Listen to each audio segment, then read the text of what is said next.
वली गुजरे मेरे अजीजों, जनाब हजरत अब्दुल्ला बिन मुबारक रज़ी अल्लाह ताला अन्हु। आप फरमाते हैं कि मैं हज करने के लिए गया, और एक बात आप ये याद रखें कि एक दौर मेरे अजीजों ऐसा था, अब तो जैसे जैसे टाइम आगे गुजरता जा रहा है बहुत आसानियां पैदा हो रही हैं। उस वक्त में मुश्किल हज हुआ करते थे, बहुत ज़्यादा मुश्किलात का सामना करना पड़ता था। आज तमाम तर फैसिलिटीज़ के बाद में जब इतनी मुश्किलें हैं तो आप अंदाज़ा लगाएं उस टाइम में कितनी मुश्किलों का सामना करना पड़ता होगा। आप फरमाते हैं मैंने सारे अरकान अदा कर लिए, सब कुछ करने के बाद में, एहराम उतारने के बाद में मैं सहने हरम में जाकर के बैठ गया। थका हुआ था, बहुत ज्यादा थकन का एहसास हो रहा था। मेरी आंख लगी तो मैंने क्या देखा कि दो फरिश्ते आपस में बातें कर रहे हैं। आपस में दो फरिश्ते बातें कर रहे हैं। एक फरिश्ता दूसरे फरिश्ते से पूछ रहा है, ये बताओ कि इस साल कितने लोग हज करने के लिए आए हैं? तो दूसरे फरिश्ते ने कहा कि 6 लाख लोग इस साल हज करने के लिए आए हैं। ये उस टाइम की बात है मेरे अजीजों, जब इतना माहौल नहीं था, इतना मामला नहीं था। उस टाइम पे बताया गया कि 6 लाख लोग हज करने के लिए आए हुए हैं। फिर फरिश्ते ने सवाल किया, ये बताओ इन 6 लाख में अल्लाह ने कितने लोगों का हज कबूल फरमाया है? तो दूसरा फरिश्ता कहने लगा कि इन 6 लाख में अल्लाह ने एक भी इंसान का, एक भी अपने बंदे का हज कबूल नहीं किया है। अल्लाहु अकबर कबीरा।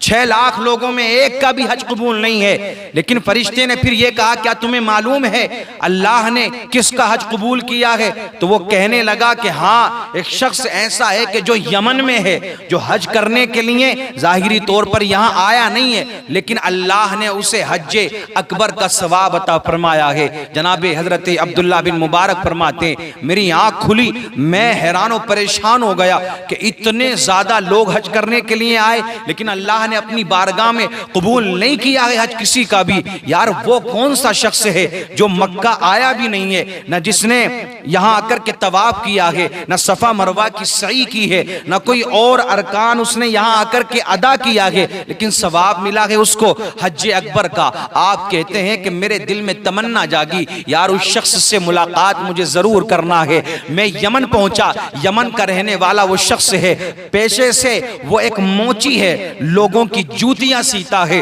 अल्लाहु अकबर कबीरा। आप कहते हैं मैंने उसको तलाश कर लिया लोगों से पूछने के बाद में, मैंने नहीं बताया कि मैं कौन हूं। मैं कहने लगा कि यार मैं एक मुसाफिर हूं, मैं तुम्हारे पास में कुछ वक्त तक ठहरना चाहता हूं। जनाब हजरत अब्दुल्ला बिन मुबारक फरमाते हैं, मैं ये देखना चाहता था कि आखिर इसका कौन सा अमल ऐसा है जिसकी वजह से अल्लाह ने इसका हज तो कबूल किया ही है, और इसी की वजह से उन 6 लाख लोगों का भी हज कबूल हुआ है कि जो हज करने के लिए बाकायदा वहां पर पहुंचे हुए थे, जिन्होंने सारे अरकान अदा किए थे।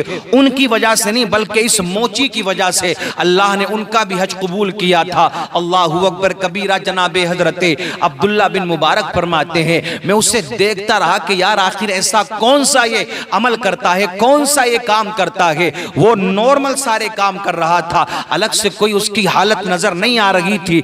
आप फरमाते हैं रात को ईशा की नमाज पढ़ने के बाद में वो सो गया, मैं पूरी रात इबादत करता रहा। वो सुबह उठा, फिर अपने काम में लग गया, फिर वो लोगों के जूती चप्पल सीने में लग गया। अल्लाहु अकबर कबीरा। जनाब हजरत अब्दुल्ला बिन मुबारक फरमाते हैं, मैं सोचने लगा यार अभी तक मैंने इसका कोई खास अमल नहीं देखा है कि जिसकी वजह से ये अल्लाह की बारगाह में इतना मकबूल बंदा है।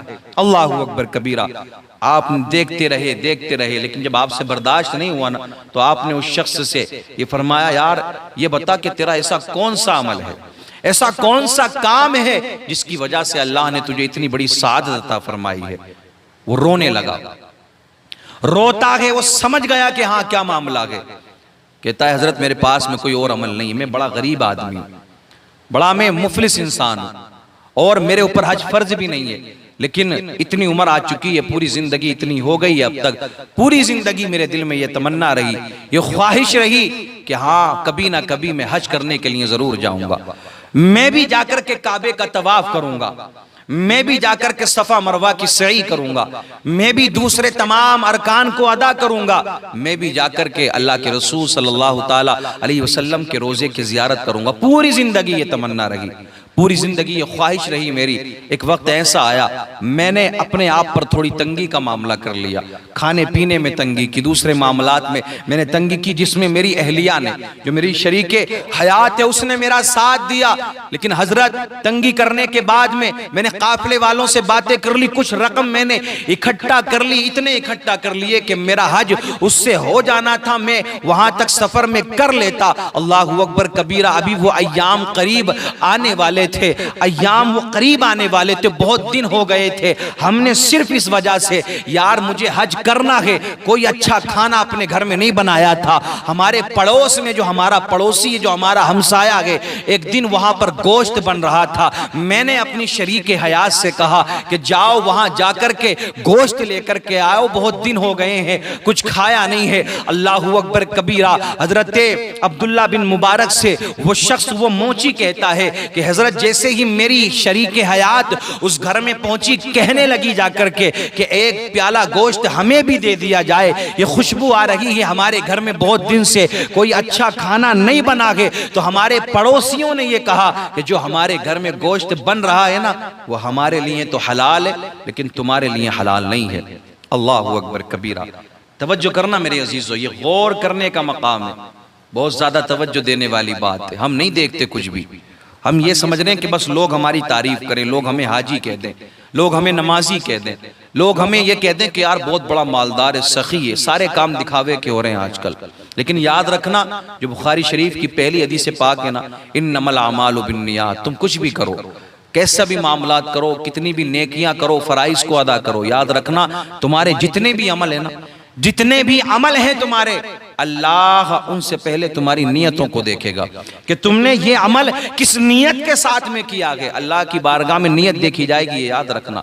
ये सजदों की गिनतियां नहीं होंगी वहां पर कि तूने सजदे किसने किए हैं, ये नियत क्या थी तेरी, इरादा क्या था। हर साल हज को जाता था ना, हर साल जाता था हज को, और उम्रा करने के लिए हर महीने जा रहा है, तो हर साल उम्रा करने के लिए जा रहा है, तेरा इरादा क्या था, तेरी नियत क्या थी, ये देखा जाएगा अल्लाह की बारगाह में। ये हर साल हज करना, हर साल उम्रे करना, तो हज और उम्रे कर रहा है, तेरा पड़ोसी परेशान है, तेरे गांव वाले दिक्कत में, तेरे भाई, तेरी बहनें, तेरे रिश्तेदार गरीबी की वजह से, मुफलिसी की वजह से बहुत ज्यादा परेशान है, और तू हर साल हज और उम्रे किए जा रहा है। याद रखना, तवज्जो देना इस बात पर, हज करना फर्ज है एक मर्तबा जिंदगी में। अब तू बार बार कर रहा है ना, बार बार कर रहा है, लेकिन उससे पहले तुझे ये देखना चाहिए यार कहीं ऐसा तो नहीं कि कोई मेरा पड़ोसी जरूरतमंद है, कोई खानदान वाला जरूरतमंद है। अब तवज्जो करना, गौर करना इस बात पर। वो कहता है हजरत जब मेरी बीवी गई ना मांगने के लिए, तो उसने मना कर दिया कि नहीं तुम्हारे लिए ये हलाल नहीं है, ये हमारे लिए हलाल है। जब मेरी शरीक हयात ने मुझसे आकर के बताया, तो मैं वापस उस घर में पहुंचा, मैं दोबारा गया उस घर में अपनी बीवी के साथ में। मैंने कहा यार ये कौन सी बात है, ये ऐसा कौन सा गोश्त है कि जो हमारे लिए हलाल नहीं है। हम भी मुसलमान हैं, तुम भी मुसलमान हो, तुम्हें नहीं देना है तो ऐसे मना कर दो। अल्लाहु अकबर कबीरा। वो कहने लगा, मोची हजरत जब इतना कहा तो उनकी आंखों में आंसू आ जाते हैं, कहने लगते हैं कि तुम्हारे लिए ये इसलिए हलाल नहीं है क्योंकि हमें कई दिन फाके से हो चुके थे, अब नौबत ये थी कि हमारी जान निकलने वाली थी। बिल आखिर हमने ये काम किया कि एक जगह पर एक गधा मरा हुआ पड़ा था, उसके जिस्म से कुछ गोश्त का हिस्सा काटा है, अब वो हम बना रहे हैं, हमारी जान पर आने वाली है, इसलिए हम वो बना करके अब खाएंगे ताकि हमारी जान बच जाए, कुछ हमारे जिस्म में जान आ जाए। अल्लाहु अकबर कबीरा। वो मोची कहता है हजरत जब मैंने इतना सुना ना, जब मैंने इतना सुना मेरी आंखों से आंसू आ गए। मैं अपने घर आया, जितने पैसे मैंने इकट्ठा किए थे ना, जितने भी पैसे मैंने हज को जाने के लिए इकट्ठा किए थे, सारे पैसे लिए मैंने उनको जाकर के दे दिए कि लो ये अपने पास रखो, इससे कोई कारोबार करो, इससे कोई तुम अपने खाने पीने का इंतजाम करो, और ये सारे गोश्त को तुम फेंक दो, अब ये तुम्हारे लिए भी जायज नहीं है। अल्लाहु अकबर कबीरा। हजरत अब्दुल्ला बिन मुबारक रज़ी अल्लाह ताला अन्हु फरमाते, जब मैंने ये मंजर देखा तो मैं समझ गया कि हाँ यार वाकई मुझे आज बात समझ में आ गई है कि अल्लाह ने तुझे हज अकबर का सवाब क्यों अता फरमाया है, और जितने भी हज करने के लिए गए थे उन सारों का हज भी अल्लाह ने तेरे ही वजह से कबूल फरमाया है।